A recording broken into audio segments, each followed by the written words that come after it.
Dootha media, power of news. నమస్తే, welcome to Dootha media. నేను పవన్. బాపట్ల జిల్లా సముద్ర తీరంలో ప్రైవేట్ వెంచర్ల ఆగడాలు రోజు రోజుకి శృతి మించిపోతున్నాయి. స్వలాభం కోసం సముద్ర తీరాన్ని కబలిస్తూ మత్స్యకారుల జీవనాధారాన్ని నాశనం చేస్తున్నారు. విజయలక్ష్మీపురం గ్రామ సరిహద్దులో భ్రమరా వెంచర్ వాళ్ళు భారీ యంత్రాలతో తీరాన్ని చదును చేస్తుంటే వందలాది మత్స్యకారులు ఆందోళనకు దిగారు.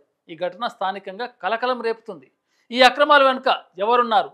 బాపట్ల జిల్లా విజయలక్ష్మీపురం సమీపంలో సముద్ర తీరం. ఇక్కడ మత్స్యకారులు జీవనోపాధి ఊపిరాడని స్థితిలో ఉంది. భ్రమరా వెంచర్ అనే ప్రైవేట్ సంస్థ భారీ యంత్రాలతో తీరాన్ని చదును చేస్తూ వెంచర్లు వేసే ప్రయత్నం చేస్తుంది. దీన్ని అడ్డుకునేందుకు చుట్టుపక్కల గ్రామాల నుంచి వందలాది మత్స్యకారులు రంగంలోకి దిగారు. యంత్రాల ముందు కూర్చొని ఇది మా పుట్టినీళ్ళు లాంటి సముద్రం, ఇక్కడే పుట్టాం, ఇక్కడే పెరిగాం, ఈ భూమిని లాక్కోవడం సరికాదు అంటూ ఆవేదన వ్యక్తం చేశారు. ఈ నిరసనతో ప్రాంతంలో ఉద్రిక్త వాతావరణం నెలకొంది. అభివృద్ధి పేరుతో మా జీవనాధారాన్ని నాశనం చేస్తే ఈ అక్రమాలు ఆపాలి అని డిమాండ్ చేశారు. సముద్ర తీరం వెంబడి జరుగుతున్న ఈ కార్యకలాపాలు వారి జీవనోపాధికి తీవ్ర నష్టం కలిగిస్తున్నాయని ఆరోపిస్తున్నారు. మా సముద్రం మా జీవం, దీన్ని కాపాడుకోవడానికి ఎంతవరకైనా పోరాడతాం అనే నిరసనకారులు పట్టుబట్టారు. ఈ ఘర్షణ కారణంగా ఆ ప్రాంతంలో టెన్షన్ పెరిగింది. పోలీసులు సంఘటన స్థలానికి చేరుకొని రెండు వర్గాలను శాంతింపజేసే ప్రయత్నం చేశారు. ఈ ఘటనపై ప్రభుత్వం ఎలాంటి చర్యలు తీసుకుంటుంది? మత్స్యకారుల హక్కులను కాపాడతారా? మరిన్ని న్యూస్ కోసం మా ఛానల్ను సబ్స్క్రైబ్ చేసుకోండి. సార్, నా పేరు డేవిడ్.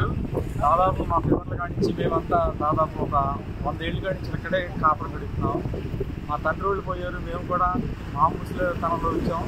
మా జీవనోపాధి ఇదే సార్. మొత్తం అంతా దాదాపు ఏమన్నా కానీ ఈ కాలువ అనేది దాదాపు ఒక 70 సంవత్సరాలు ఇది సార్. అది కిలోమీటర్ దూరం ఉంది సార్. అదేం చేశారంటే వీళ్ళు అధికారులన్నీ ఎంట పెట్టుకొని వీళ్ళంతా ఏం చేశారంటే నెట్టుకొని ఇక్కడ తీసుకొచ్చారు సార్. దాదాపు ఏమైనా ఇక్కడ దాదాపు మొత్తం సార్ దాదాపు ఇందులోని 3000 బోట్లు ఉన్నాయి సార్. వాటరేవు, దానాయపేట, తర్వాత చిన్నబరప, పెద్దబరప, తర్వాత వెనకన గాంధీ కాలనీ, తర్వాత సునామీ కాలనీ, తర్వాత కృపానగరము, తర్వాత ఇలాగ మాంట్రంపురం, ఇలాగ చాలా మంది విజయనగరం, ఇవన్నీ చాలా మంది ఉన్నాయి సార్. అందరూ కూడా ఇందులోనే దాదాపు ఒక 3000 బోట్లు ఆ జీవనోపాధి కొరకు కష్టపడి రావాలి సార్. మాకు సైక్లోన్ వచ్చిందంటే సార్, ఇలా డైలాక్టర్కి వచ్చిందంటే వాగు మొత్తం వెళ్ళి మొత్తం కొట్టిపోతుంది సార్. బోట్లు మొత్తం పోతాయి సార్. కనీసం మమ్మల్ని జ్ఞాపం చేసుకొని ప్రభుత్వం దయచేసి ఈ టూరిస్టులు కూడా ఇదంతా కట్టుకోవడానికి ఏర్పాటు చేసుకుంటాం సార్. ఇది మీరు దయచేసి మొత్తం అంతా ప్రభుత్వం స్పందించి మా మత్స్యకారులకి సమకూర్చాలని తీసుకొచ్చి ఎక్కడో రాయల పత్రం తీసుకొచ్చి కట్ట ఆపడానికి చాలా పూడ్చేసి ఇక్కడికి తీసుకొచ్చి పూడ్చేసేయాలి. మొత్తం మధ్యలో వరకు ముందు అక్కడ వరకు ఉంది. ఇప్పుడు ఇక్కడికి తీసుకొచ్చి పూడ్చేసేయాలి. మాకు పడవలకి వెళ్ళడానికి స్కోట్ లేదు. మాకు చాలా ఇబ్బంది పడుతున్నాం. ఎన్నో చుట్టూ ఈ రకంగా పెట్టినా ఇదే రకంగా తీసుకుని మాట్లాడుతున్నారు. ఇప్పుడు ఈ కొండరాళ్ళు తీసుకొచ్చి ఇక్కడ వేయటం వల్ల మీ మత్స్యకారులకు వచ్చిన ఇబ్బంది ఏంది? ఆ బోట్లు ఎక్కడికి పగిలిపోయి ఉండకుండా అయిపోతాయి. అల్లగోలం అయిపోయి మాకు దొక్కు కోర్సు ఎక్కువ నచ్చ 50,000 ఏట కూడా ఇచ్చోడు అయిపోయింది. మాకి ఎక్కడి నుంచో తీసుకొచ్చి ఇక్కడ పడేశారు. ఏంటి ఈ కొండరాళ్ళు సముద్ర బొడ్డు కాదా? కాదు కాదు, అది ఎక్కడ అసలు తీసుకొచ్చారు మెరకపాంతారు.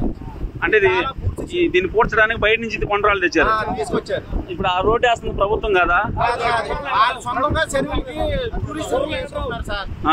టూరిస్టులకి వేసుకుంటున్నారు. ఇప్పుడు ఆ వెంచర్ వేసింది ఎవరు? For more updates please subscribe Dootha media.